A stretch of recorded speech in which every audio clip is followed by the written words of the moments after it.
우리 할렐루야 샬롬하고 같이 인사합니다. 저도 우리 윤정 집사님 쪽부터 인사하죠. 할렐루야 샬롬 샬롬 샬롬 샬롬 샬롬 샬롬 샬롬 샬롬. 하나님 사랑합니다. 여러분 주 안에서 사랑합니다. 오늘 63장 벌써 이제 석 장밖에 안 남았어요. 이사야가 어느덧 중간에 조금 건너가는 것도 있지만 전반적으로 중요한 부분은 우리가 함께 다 같이 기도왔는데 오늘 13장부터 한번 읽어보죠. 1절부터 7절까지 무슨 내용이 기록되어 있는지. 본문은 7절부터 14절인데 너무 길어서 제가 중간을 잘라서 7절로 14절로 했습니다. 함께 읽습니다. 에돔에서 오는 이 누구며 붉은 옷을 입고 보스라에서 오는 이 누구냐. 그의 화려한 의복의 큰 능력으로 걷는 이가 누구냐. 그는 나이니 공의를 말하는 이요 구원하는 능력을 가진 이니라. 어찌하여 내 의복이 붉으며 내 옷이 포도즙 틀을 밟는 자 같으냐. 만민 가운데 나와 함께한 자가 없이 내가 홀로 포도즙 틀을 밟았는데 내가 노함으로 말미암아 무리를 밟았고 분함으로 말미암아 짓밟았으므로 그들의 선열이 내 옷에 튀어 내 의복을 다 더럽혔음이니 이는 내 원수가 없는 날이 내 마음에 있고 내가 구속할 해가 왔으나 내가 본즉 도와주실 자도 없고 붙들어주는 자도 없으므로 이상하게 여겨 내 팔이 나를 구원하며 내 분이 나를 붙들었습니다. 내가 노함으로 말미암아 만민을 밟았으며 내가 분함으로 말미암아 그들을 취하게 하고 그들의 선열이 땅에 쏟아지게 하였느니라. 내가 야훼께서 우리에게 베푸신 모든 자비와 그의 찬송을 말하며 그의 사랑을 따라 그의 많은 자비를 따라 이스라엘 집에 베푸신 큰 은총을 말하리라. 오늘 제목이 큰 은총입니다. 베푸신 큰 은총. 여기서부터 말씀이 시작되죠. 이스라엘은 물이 아주 좋지가 않았어요. 깨끗지가 않고 우리는 정말 축복을 받은 거예요. 지금은 뭐 정수기 물을 먹지만 제가 어렸을 때만 해도 우물에서 물 길어서 그냥 먹고 그냥 물 마셨어요. 지금은 물을 사 먹기도 하죠. 그런데 이스라엘은 물이 정말 나빠서 그냥 물을 못 먹었기 때문에 뭐가 물이었어요? 포도주가 물이었어요. 포도주가. 그래서 포도를 많이 심죠. 그나마 다행히 포도가 잘 자라는 나라였기 때문에 포도를 따가지고 이렇게 그 포도즙을 밟아요. 포도를 발로 으깨요. 그 포도즙 밟는 발로 발을 만들어가지고 그 뭐 신을 심든지 뭐 어떻게 그 아래를 어떻게 하는지는 모르지만 밟으면 그 포도가 터지잖아. 막 짓밟으니까 이제 폼박이 익은 포도. 우리도 포도즙 만들 때 병에다 담아가지고 나중에 그게 다 삭으면 어떻게 주물러가지고 국물을 짜서 먹듯이 거기는 너무너무 그걸 음료로 많이 먹기 때문에 큰 틀을 포도즙 틀이 있어가지고 그걸 밟으면 포도가 깨지면서 튀어서 옷이 어떻게 돼요? 붉은 옷이 되는 거예요. 지금 그 부분을 여기서 말씀하고 있는데 이사야가 하나님께 환상과 예언을 받아서 말씀하는 내용이에요. 근데 이제 나라 이름이 나오죠. 1절에 보니까 에돔에서 오면 홍의를 입고 보스라에서 오는 자가 누구냐 이렇게 질문하는 내용으로 나옵니다. 에돔은 누구예요? 야곱의 쌍둥이형 에서 후손들이에요. 지금 그러니까 파키스탄 지금 싸우고 있는 그 아라비아 쪽의 그 나라들 에서의 자녀들이 전부 다. 그리고 또 이스마엘의 자녀들이 누구? 하갈의 아들들이 그 순자 후손들이 지금 그렇게 지금 계속해서 싸우고 있는 나라가 그 나라들이거든요. 그 에돔. 그 에돔은 이스라엘과는 어때요? 그러면 형제 나라이잖아요. 근데도 싸움은 계속 싸우고 그 옛날부터도 원수가 돼서 그렇게 늘 싸웁니다. 그러니까 사람의 방법으로 하면 이렇게 하나님께서 아브라함에게도 그랬죠. 네 씨에서 자손이 나와서 번성할 거니까 다른 자녀 볼 생각하지 말라고 그랬는데 그걸 저희들 같아도 그랬을 것 같아요. 그 시대에는 장자가 꼭 있어야 되고 주신다고 하고 70이 넘고 80이 넘고 90이 돼도 자녀가 없으니까 중간에 그죠 아내가 그 사례가 하갈 왕에 들어가게 해가지고 아이를 낳은 게 이스마엘이잖아요. 그랬더니 지금도 적대 관계가 그렇게 돼 있어요. 사람의 방법과 뜻이 하나님의 방법과 뜻과 모른다. 아까 그 신경외과 그 부분 제가 어저께 우리 동영상 뭘 볼까 그렇게 올라와 있는 게 마땅한 게 없었어요. 보면서 제가 그거를 이거 봐야겠구나 옮겼어요. 본인의 믿음대로 될지어다. 그것이 뭐 그 사람의 환상의 세계였는지 정말로 그걸 봤기 때문에 거짓말을 하진 않았을 것 같아요. 그 뇌 안에서 일어나는 머리는 멈췄는데 저희 어머니가 뇌사 상태로 28일 정도 병원에서 혼수 상태로 계시다 돌아가셨는데 이분은 일주일 만에 깨어났네요. 그러니 그런 사건이 있는 게 다행이에요. 그분에게는 깨어나면서 인생이 바뀌었으니까 어떻게 했어요? 회개했다. 그 사람은 사람 하나님을 절대 믿지 않았던 사람이고 외과 그 집안에도 전부 다 그 뇌 쪽에 그 연구를 하는 그런 분들이었으니까 창조주에 대한 생각을 안 했다라고 아까 고백하죠. 근데 참 보이지 않는 것들이 귀한 것들이 많음에도 불구하고 지금도 보이는 것들에 중점을 두게 돼요. 그분은 환상 그 자기 죽은 상태에서 그런 걸 본 걸 절대로 잊어버릴 수 없기 때문에 분명히 천국이 있고 하나님이 있다라는 걸 믿기 때문에 그 사람은 완전히 변했죠. 만약에 그냥 살았더라면 아무리 인생이 길어봐야 그죠? 8, 90년 뭐 100세를 산다 한들 갈 날이 있는 건데 우리 그 요즘에 그 새벽 전도서 말씀 있죠? 천년의 두갑절을 살아봐야 결국 그 2000년, 3000년 살아도 우리가 가고 하나님은 천년이 하루예요. 천년 하나님에게는. 그러니까 우리 인생이 살아가는 그런 모습이 세상에서 아무리 대단하게 뭐를 이뤘다 하더라도 하나님에게 중요한 건 그게 아니다. 뭐가 중요하다? 네 나 알아? 이게 중요해요. 여러분들 간단하게 얘기를 해서. 그러니까 은혜를 받은 거예요. 여러분들 추우시죠? 정말 더우니까 자꾸 트는데. 은혜를 받은 거예요. 은혜를. 그렇게 죽지 않았었으면 그렇게 뇌사가 안 됐었으면 그 사람 구원받지 못할 건데 뇌사가 된 바람에 그렇게 새 인생을 살게 됐다라는 게 얼마나 감사한가 하는 생각을 했어요. 저는 여러분들에게 영향이 미쳐질 수 있는 부분까지 제가 살아있는 한은 증거하고 전하다가 갈 겁니다. 그런데요, 여러분들 예배 시작하기 전에 물론 얘기할 것들이 있죠. 특히나 여기 중등부 아이들이 있다 보니까 뭐 성찬이라서 들어가지 말고 있어라 해서 인것도 알겠고 아는데 저희 교회가 큰 교회가 되면요, 그죠? 그 서로 교제하는 친교실 같은 게 따로 있어야 돼요. 다른 홀이.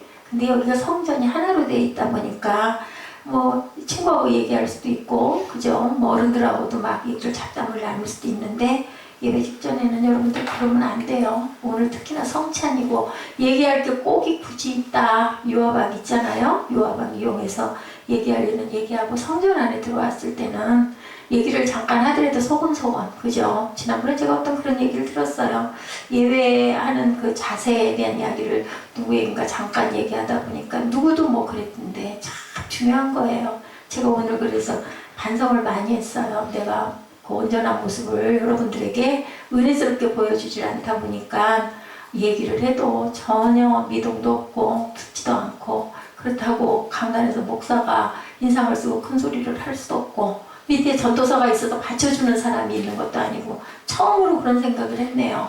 아, 전도사님이 있었을 때는 이렇지는 않았는데 제가 그런 생각이 들더라고요. 여러분들 그걸 누가 있다고 해서 신경이 쓰여가지고 자유하지 못한 거는 그거는 아니죠. 구속이고 자유함이 없는 거예요. 그런데 우리가 장소가 있죠. 때와 장소라는 얘기가 있어요. 학교에서는 학교 생활에 어울리는 자세와 생각과 태도를 가져야 되고 교회에서는 성전에서 내가 행해야 할 기본 자세가 분명히 있습니다. 누구도 그러는데 그런 건 얘기할 거 없어요. 그게 옳을까 그러면 그렇지 않은 사람을 보고 얘기를 하는 게 그럼 그 모습이 옳을까? 옳고 좋으면 당연히 본받아야 되지만 그렇지 않을 때는 고면하고 기도해야 돼요. 고면에서 기분 나쁘고 시험 들 것 같으면 기도해야 돼요. 나래도 경건하게 기도해야 되겠다. 하다못해 심지어 부모님 돌아가시고 우리의 그 윗대들에게 믿지 않는 사람들 제가 늘 비유로 얘기하죠. 제사를 드리는 자리에서도 어떻게 해요? 큰 소리 안 하잖아요. 막 퍽퍽퍽 걸어다니고 이러지 않잖아요. 또 저도 아는데 그런 제사 오시는데 같이 가서 있었기 때문에 그 시댁 같은데 큰 집안 행사할 때 그렇게들 하잖아요. 온 집안 문중들이 모여서 제사하죠. 다들 의관정제하고 깨끗이 씻고 닦고 그죠? 그렇게 해서 정결하게 음식장만 해가지고 얼마나 조심조심 걸음걸이도 조심하고 머리를 퍽 들고 걸어다니는 사람 없더라고요. 제가 보기엔 전부 다 이렇게 숙이고 조심조심하고 그거 법례대로 이렇게 하잖아요.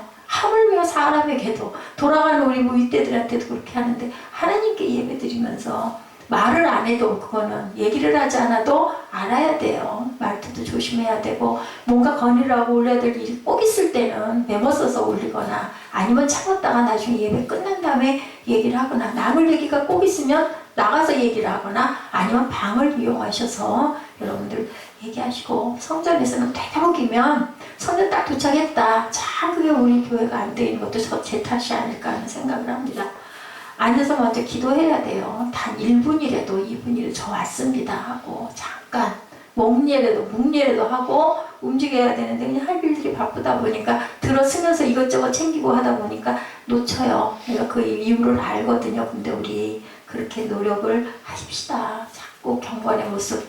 왜냐하면 전통이 있는 모든 교회들은 그 습성이 계대로 내려오다 보니까 자녀들도 성도들도 집사님이 계시고 장로님이 계시고 권사님이 계시고 위에 그죠 전도사님이 계시고 부 목사님이 계시고 막 이렇게 순서들이 이러다 보니까는 그냥 당연히 그렇게 하는 건데 이렇게 조그마한 교회에 목사 혼자 서 있다 보면요 목사가 하는 일이 너무 많죠. 뭐 때로는 뭐 그죠? 뭐 청소도 해야 되고 밥도 뭐 가서 뭐 설거지도 해야 되고 뭐 찬양도 해야 되고 기도도 해야 되고 할 일이 너무 많아요. 개척교회 목사는 그래서 목사가 아니다라는 얘기가 있을 만큼 어떻게 보면 정말 만능 그 엔터테이너가 돼야 할 만큼 모든 것들을 다 어떻게 완벽하게 하겠어요. 아까 우리 세빈 예배 제가 얘기할 때도 그랬죠? 한 가지에 집중하고 박사가 돼도 한 가지에만 박사한 거예요. 나머지 부분은 부족한 부분이 너무나 많죠. 저도 마찬가지입니다. 그렇기 때문에 제가 여러분들 다 본이 다 못되는 부분이 있다 하더라도 일단 하나님 사랑, 교회 사랑 그 생각을 하시고 경건해 주셨으면 하는 생각이 들어요. 그래서 제가 어떻게 할 바가 없어서 오늘 성찬인데 더군다나 그래서 그냥 제가 눈을 감고 또 목소리가 안 나오더라고요. 새벽 예배 하고 나면 저는 그 우리 11시 예배 찬양이 잘 목소리가 얼른 나오질 않아서 그래서 그냥 눈 감고 묵념하고 묵도하고 있었습니다. 여러분들 좀 경건해지시기 바랍니다.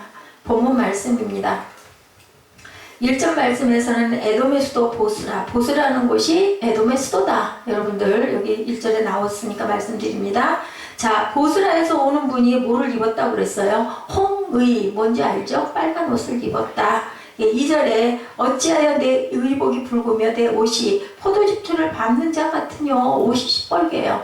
그러니까 너 왜 포도즙 틀 밟는 자처럼 제가 아까 설명했죠. 포도철이 되면 포도를 따가지고 아마 긴 장화 같은 걸 신을 것 같아. 깨끗하게 포도 밟아도 괜찮은 그런 걸 신고 막 밟으면 튀어가지고 옷에 튀니까 그런 모습이다 라고 얘기를 하는 거예요.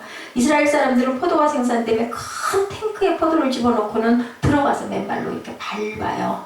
신을 신고 밟기도 하고 맨발로 밟기도 하고 그리고 이렇게 만들어지는 포도즙을 가죽 부대에 넣고 발효를 시키면 포도주가 된다. 그래서 우리 마태복음 말씀에 있죠. 새 포도주를 어디다 넣으라고요? 새 부대에 넣어라. 이 얘기예요. 포도즙을 낡은 부대에다 넣었다가는 그 포도에서 올라오는 발효의 그 성분 때문에 가죽 부대가 어떻게 돼요? 찢어져요. 산화가 돼가지고. 그렇기 때문에 새 포도주는 새 부대에다 넣으라는 말씀. 그게 바로 우리에게 주시는 말씀이죠. 너희들 새롭게 됐니? 하나님을 알고 구속받았니? 그러면 새롭게 새 사람 되라 라는 말씀을 하고 계시죠. 자, 포도를 밟는 사람은 아무리 조심해도 옷에 튀어요. 그래서 붉은색이 되는데 본문에 나오는 에돔에서 나오는 이분은 영적인 원수인 에돔의 보스라를 어떻게 한다고? 포도를 밟듯이 지지 밟을 것이다. 이사야가 영을 받아서 깨달은 것을 전하는 거예요.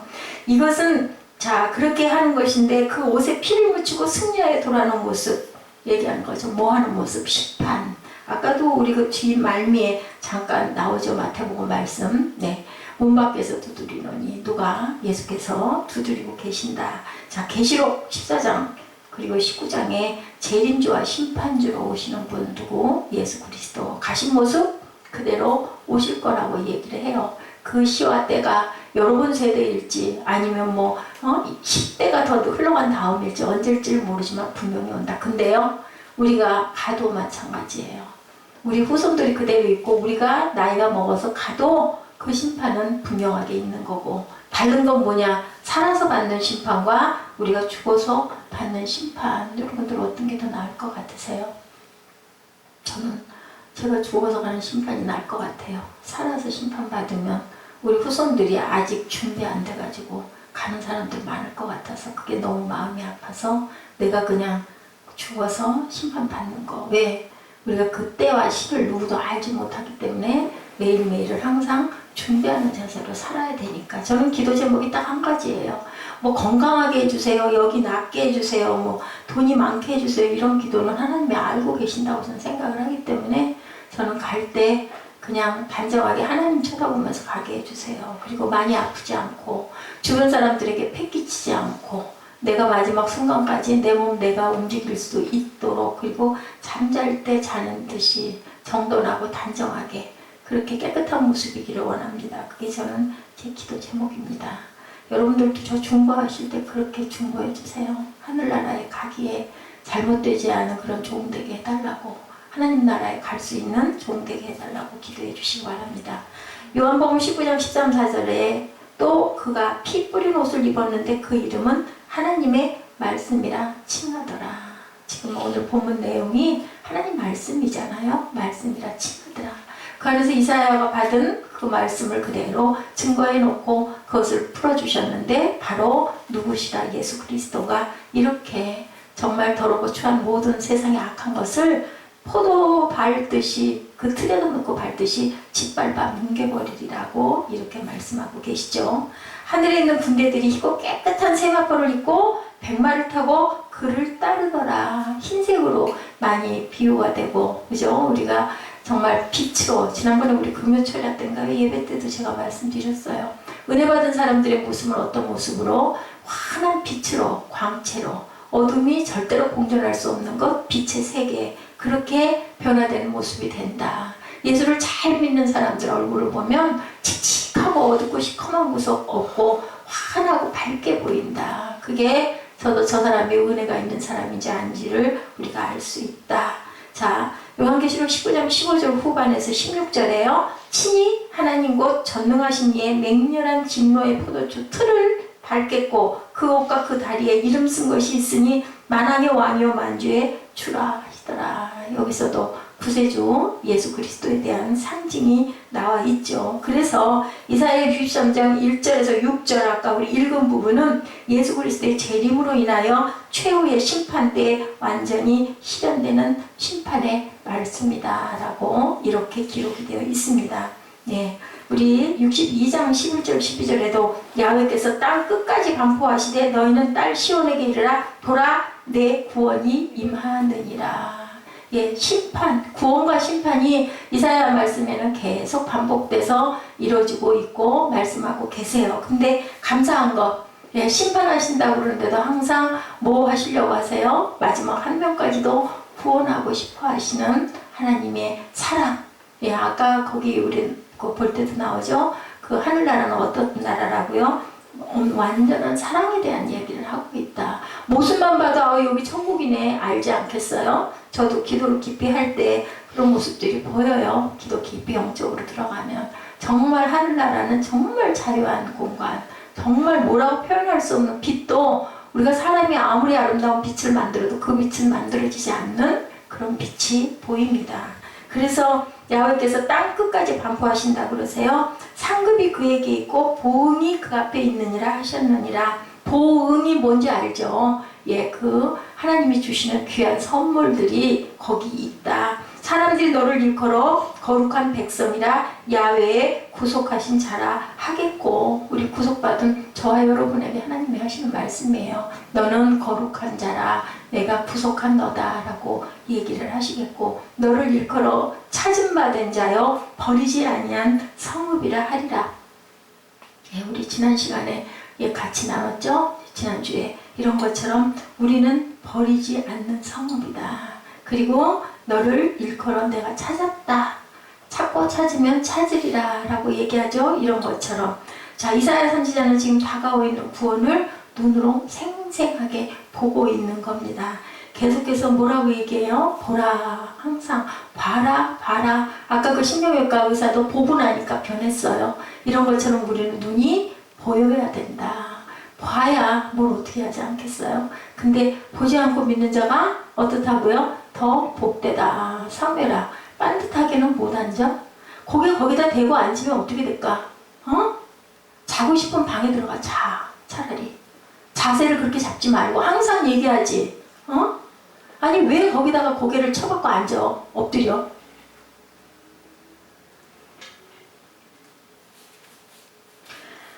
놀라운 구원을 주시는 이분은 도대체 누구시냐? 바로 예수 그리스도시다. 이사야 오늘 본문 7절에서 14절에 이스라엘 사람들이 부른 일종의 예배 찬송이에요. 이 찬송. 그래서 제가 오늘 시편을 모세의 기도 90편 우리 묵상같이 했죠. 이렇게 여러분과 함께 나눴습니다.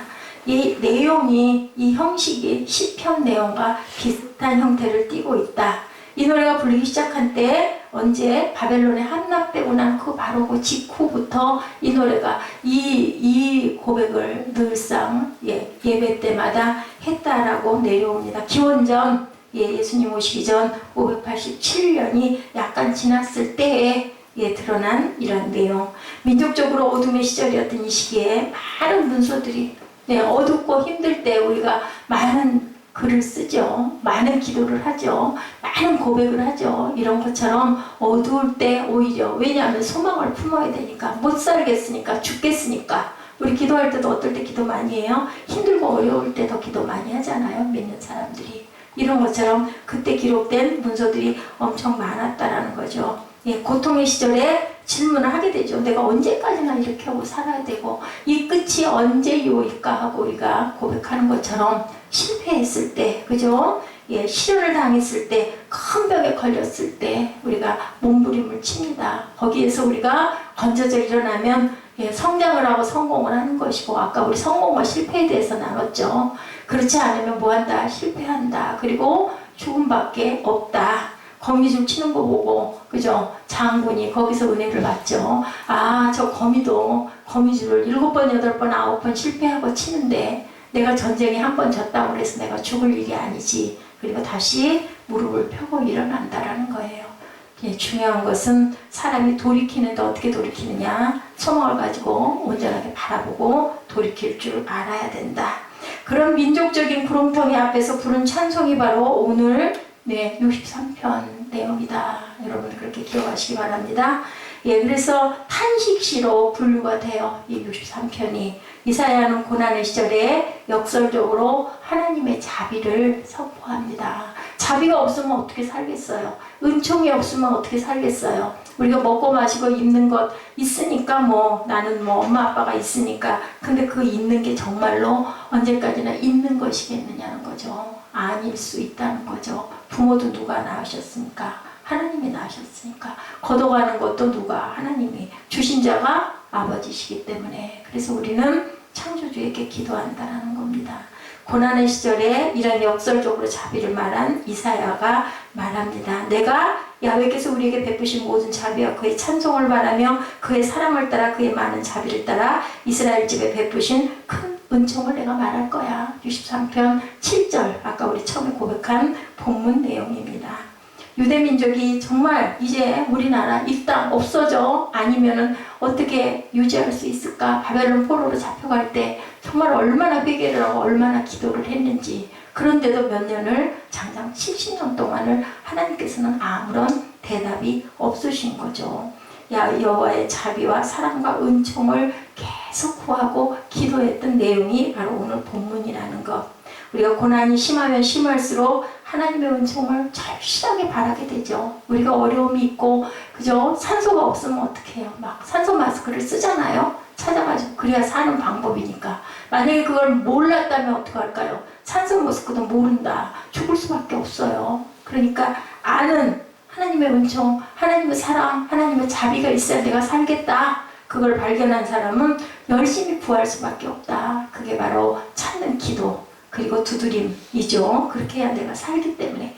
나랑은 관계가 없어. 그럼 그냥 그렇게 살다가 가는 거고요. 이게 유대인들의 영적인 능력이에요. 이 사람들은 아주 어렵고 고난스럽고 혼란스러울 때 끝까지 끝까지 그래도 그 뿌리를 붙들고 결코 넘어지지 않게, 쓰러져도 아주 넘어지지 않도록 그렇게 항상 기도하고 노래하고 예배하는 민족이었다. 그것이 이 유대 민족들의 특성이다. 선민들의 특성이다. 하나님이 나를 보고 계시는데 그 마음을 갖고 부르짖었다라는 거예요. 어떤 상황에서도 끊임없이 매달렸다는 거죠. 하나님의 은총에 대해서 8절부터 구체적으로 설명하고 있습니다. 우리 8절부터 볼까요?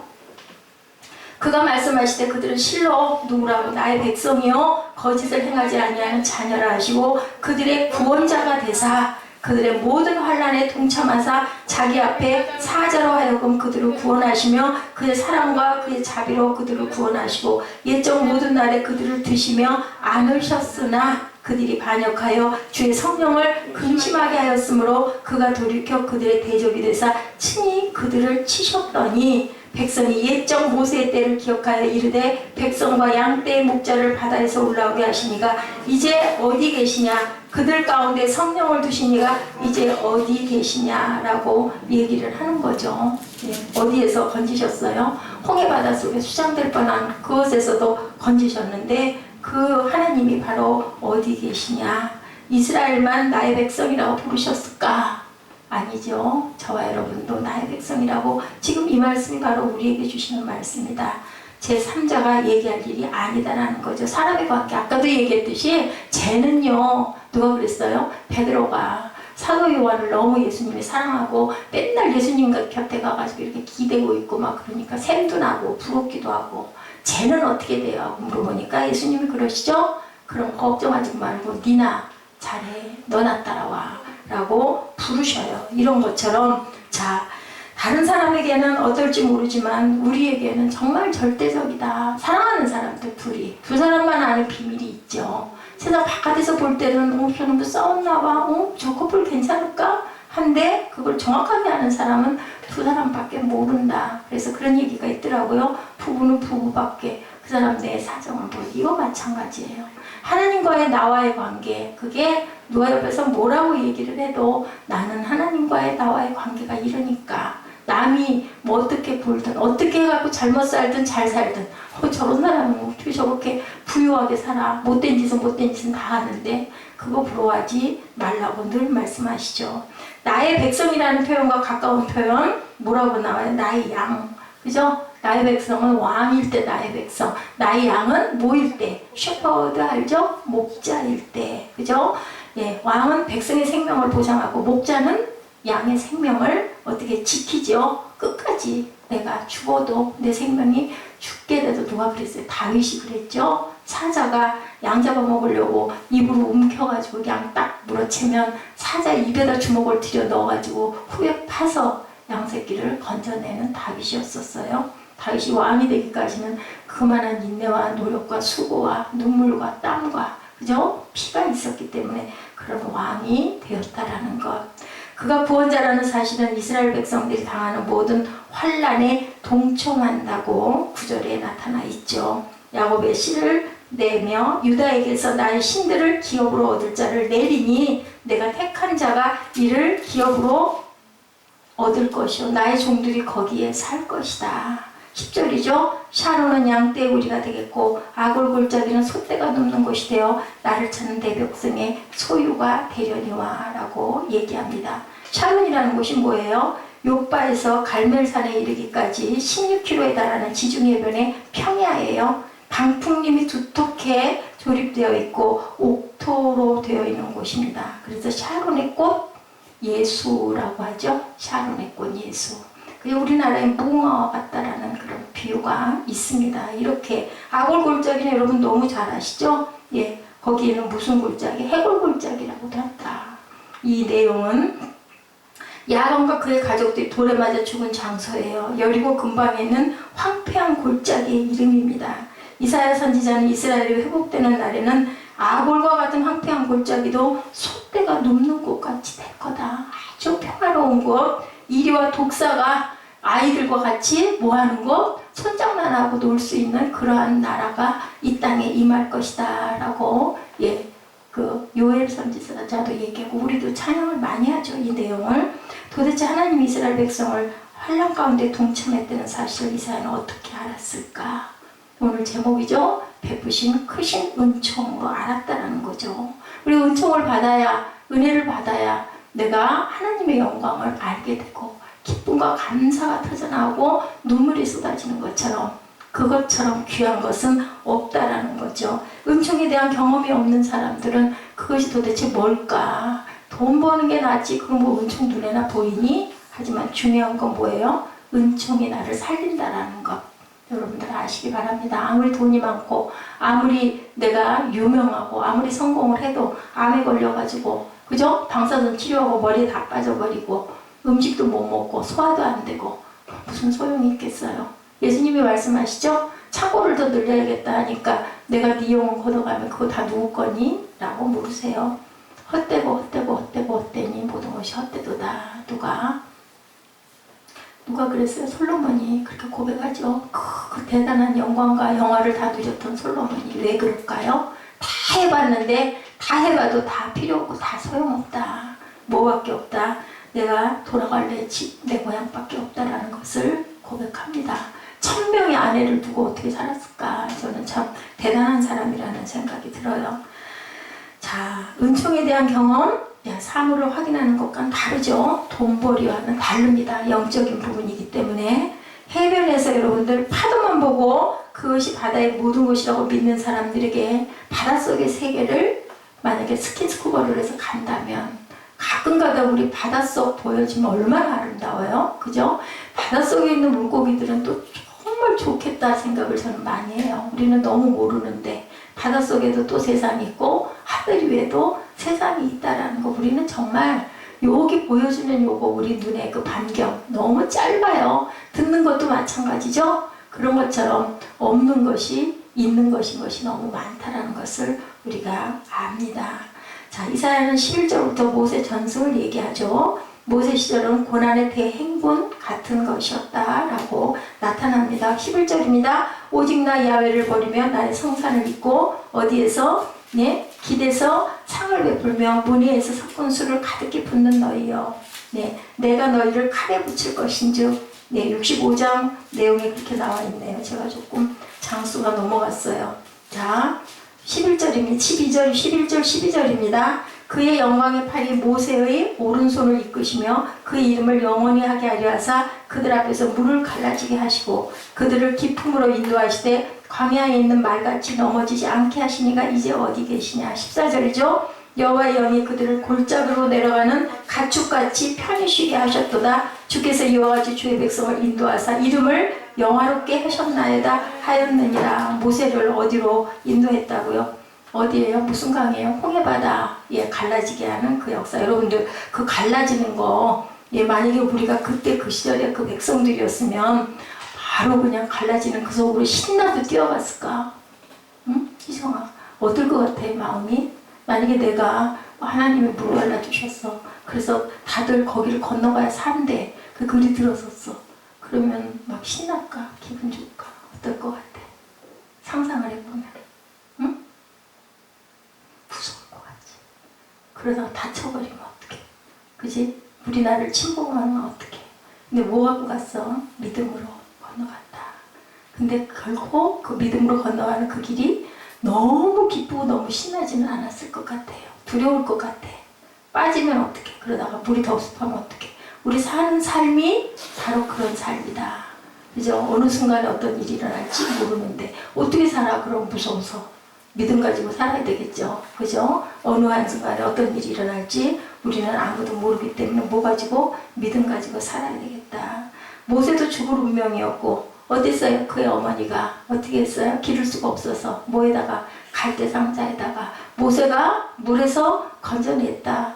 모세의 뜻이 그래요. 그래가지고 누가? 모세의 누나가 누구예요? 모세의 누나가 미리암. 그치? 미리암 누구였어요? 선지자였어요. 미리암도. 누나가 가가지고 보죠. 예, 저 우리 동생이 떠내려가나 누가 건지나 바로의 공주가 딸이 건지나 일부러 그 시간을 맞췄다고 그래요.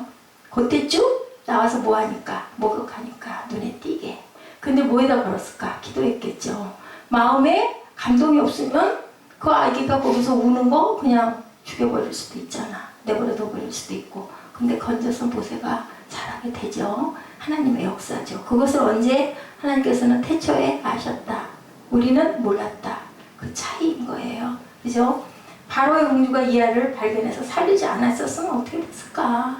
출애굽을 할 그런 인물이니까 하나님이 살려놓으셨다. 근데 우리는 그것을 몰랐다. 자, 이사야는 하나님이 홍해를 갈라지게 했다 이렇게 얘기하죠. 이것은 홍해 전승으로 알려진 사실인데 우리는 알고 있는데 이사야가 그것을 그대로 받아 쓴 건데 모세와 이스라엘 백성은 갈라진 홍해를 모처럼 건널 수 있었다고요? 마른 땅처럼 건널 수 있었다. 근데 누구는 애국 군들은 그렇게 할 수가 없었어요. 왜냐하면 하나님이 허락하지 않았기 때문에. 왜? 하나님 믿지 않았기 때문에. 아멘? 아멘. 네. 그 장면을 이사야는 표현하죠. 예, 63장 13절이죠. 그들을 기품으로 인도하시되 광야에 있는 말같이 넘어지지 않게 하시니가 이제 어디 계시냐. 예, 홍해가 갈라지고 그 밑으로 땅이 드러났는데, 그죠? 이스라엘 백성은 모세와 함께 해변에서 홍해 밑바닥으로 내려가죠. 양쪽으로는 여전히 바닷물이 된 벽이 있어요. 물이 가운데만 이렇게 땅이 밑에 있어서 이게 건너갔는데 영화 보면 그래서 이렇게 벽이 있어서 이렇게 막 물이 양쪽에서 막 이렇게 하고 있어. 이렇게 합쳐지면 물에 빠져 죽는 거야. 근데 그 길로 가고 딱 이스라엘 민족이 딱 넘어가고 나니까 그 다음에 바로 군대가 오니까 합쳐져가지고 그것도 한참 들어온 다음에 처음부터 이렇게 하면 안 올 거 아니야. 오던 사람들이 도망갈 거 아니야. 그러니까 들어와서 더 이상 가지도 못하게 중간 이상 넘어왔을 때 물이 하나가 탁 돼버려가지고 수정을 시켜버리는 그런 사건, 역사. 그지? 그게 우연히 일어난 일이겠느냐. 그거 갖고도 논란이 굉장히 풍부했죠. 과학적으로 그거는 그럴 수밖에 없는 일이었기 때문에 그렇다. 그럴 수 있어요. 근데 어떻게 하필이면 그때 모세가 홍해 앞에서 지팡이를 들고 물을 갈라주옵소서 하는 그 시간이 왜 하필이면 그 시간이고 하필이면 그 시간에 또 다치고 그치? 그게 우연이겠느냐. 응?